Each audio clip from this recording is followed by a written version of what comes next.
Good morning, everyone. On behalf of the Medical Social Work Department, MSS kami dati, here is a short video about E-MAIFIP. As if MAIFIP wasn't a long acronym already, E stands for electronic. May masahaba pa pala sa hospital name natin. Please note that this very short video is for our hospital's employees. So, what is E-MAIFIP? And more importantly, why don't we just make it easy for the both of us and just stamp your charge slip for free? To answer you people not as patients, not as clients, but as work colleagues, we have been given funds specifically for E-MAIFIP, meaning the only way for us to use these funds is to obey the process. So, what is the process? First, make sure you have the eGov.ph app. Like most apps, there is an account creation process. There are 12 steps over here, but trust me, if you can make a Facebook account or TikTok or whatever, this is easy. By the way, there are people who mix up their first name, middle name, and last name, or even put NA in the middle name instead of clicking this checkbox over here, so be careful and just read. Better yet, just scan your PhilSys QR, unless your national ID has wrong information in it. So where is E-MAIFIP over here?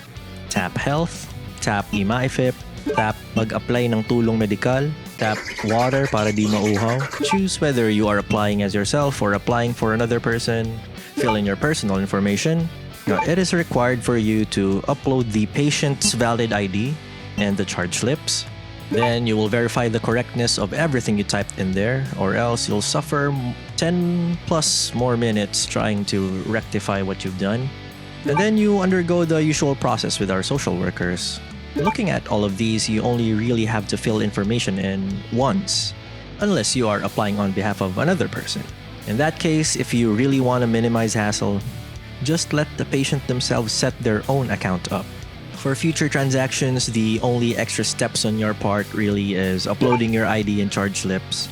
On the social worker side, however, we need to check if the patient has logged in our triage, search for the patient in our local module, make them install eGov if they haven't already, do it for them if they can't or don't wanna, review the E-MAIFIP application if the ID and charge slips are clear, and especially if the cost center wrote the name correctly, which is a very common mistake lately. Wait for the approver to approve, log into MIS and search for the patient, input each detail if it's a first-time transaction, make sure the approved amount and the amount in MIS is correct, utilize the amount, paste the MIS code back to the E-MAIFIP website, copy the QR code and manually scan it to submit the voucher, press back 3 times, no joke, and sometimes refresh to be able to print the voucher and encode the details in our caseload. All of these necessitate 5 or more tabs that are not even integrated together because they were made by different offices. Honestly, it's a mystery why E-MAIFIP and MIS aren't in the same module since they're both from DOH, so...